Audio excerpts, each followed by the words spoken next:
Hey there! In this video, we're going to talk about something that's often misunderstood, but plays a huge role in our lives: libido. Libido is the desire for intimate relations, and it varies for everyone. It's shaped by many factors, from hormones to mental health. But what happens when libido decreases, especially for teenagers? Is it something to worry about, or is it a natural part of growing up? Now, I will cover all the aspects as well as share my personal experience regarding this problem. Let's dive into it. Libido is a sexual passion, a desire for intimate relations. Just like in men, in women, it is influenced by sex hormones. Normally, libido decreases with age, as the level of hormones in the body decreases. However, a slight decrease in libido is observed in very young women, and even in teenagers, and this is not always associated with health problems. During puberty, increased libido is considered natural. This is especially true for ardent young men.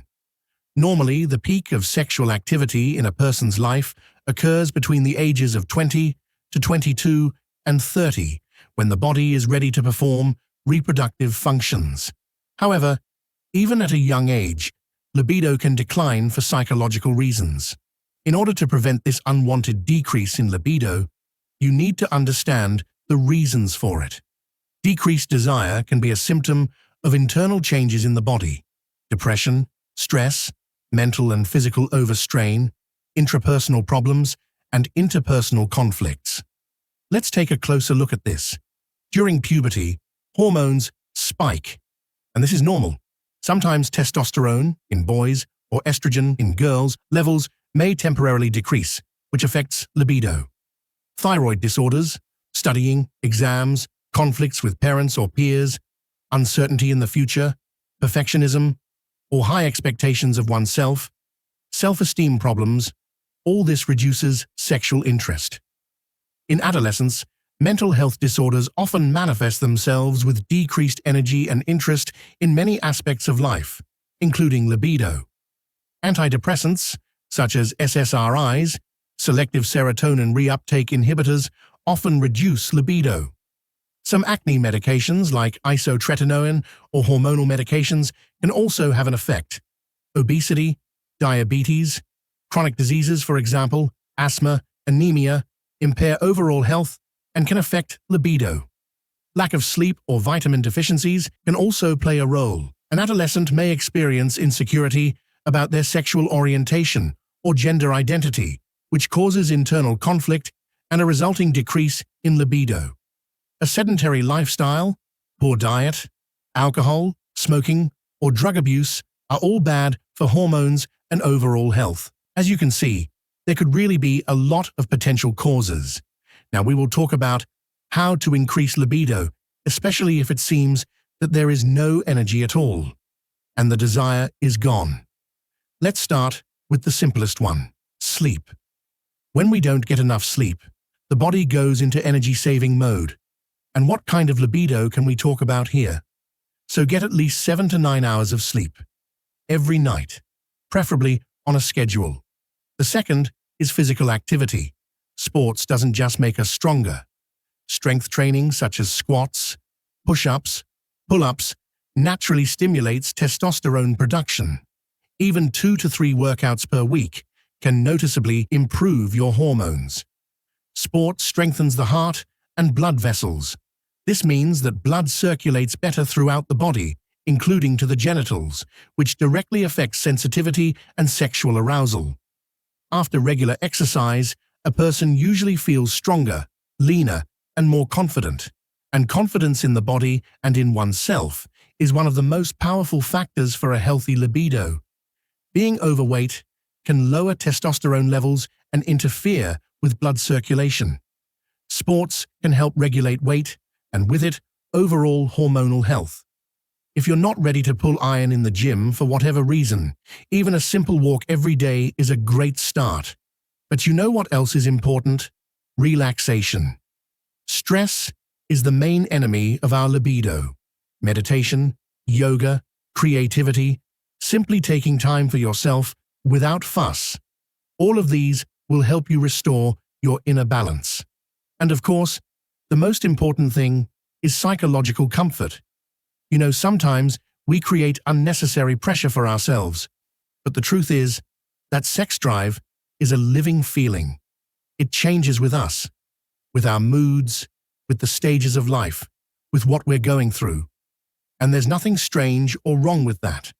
Sometimes we have a lot of energy and desire, and sometimes we just want silence and warmth. It's as natural as the change of seasons.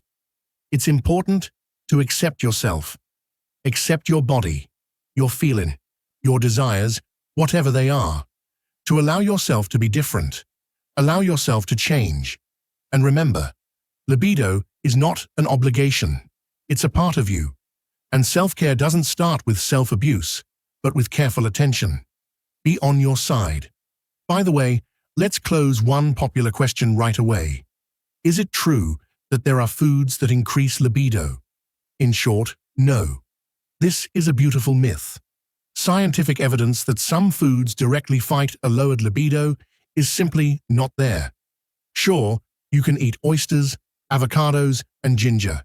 It's tasty and fun, but if you want to restore libido, it's better to look for other solutions. And now, I want to give perhaps a very important piece of advice tested by personal experience. So, I was about 17 years old. I was in a relationship with a girl who suited me perfectly. The time of exams came. I spent quite a lot of time preparing for them, and at this point, I started having problems with my libido. Not only I didn't want anything sexually, but I also started having problems with erections, and it couldn't help but bother me. It's worth mentioning that I was watching porn at the time, every day, and because of this problem, I started watching it even more often. I didn't want to do it, I just forced myself to watch it.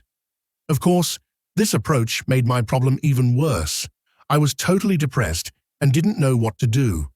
I tried exercising hard. I tried not studying for exams for a few days, but nothing helped. I went to talk to my dad, and this is what he told me. Stop watching porn for a couple weeks, and you'll see things get better. I took his advice, and guess what? Despite studying hard for exams, things started to get back to normal. Frequent use of pornography can lead to erection problems. This is because the brain gets used to the strong and constant stimulus from the screen, which affects the body's ability to respond to normal, less intense sexual stimuli. So if you notice a decrease in libido or problems with arousal, it's a good idea to take a break from watching porn. I'm not saying you need to give up watching porn completely, but sometimes you need to take a break for a week or two. It's important to distinguish between a temporary libido slump and a pathogenic one. You should definitely tell about this problem to your parents or see a specialist if a decrease in libido persists for longer than 2 to 3 months without improvement, and there are other signs of depression, constant sadness, irritability, loss of interest in everything, sleep or appetite problems, or you still complain of physical symptoms, severe fatigue, aches and pains for no reason. There are thoughts of your own inferiority, shame, severe anxiety if taking medications coincides with the onset of changes, especially psychotropic medications.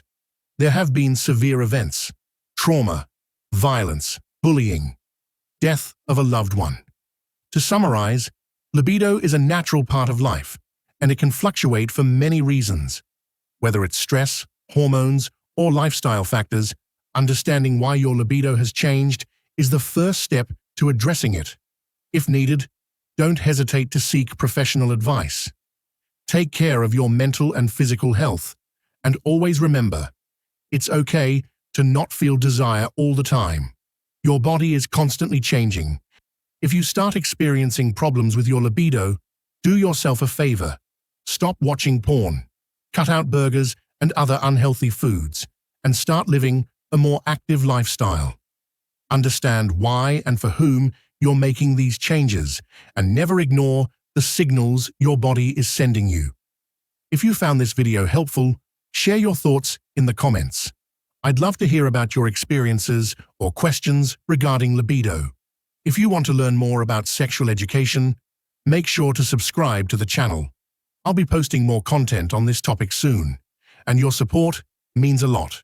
Stay healthy and take care of yourself.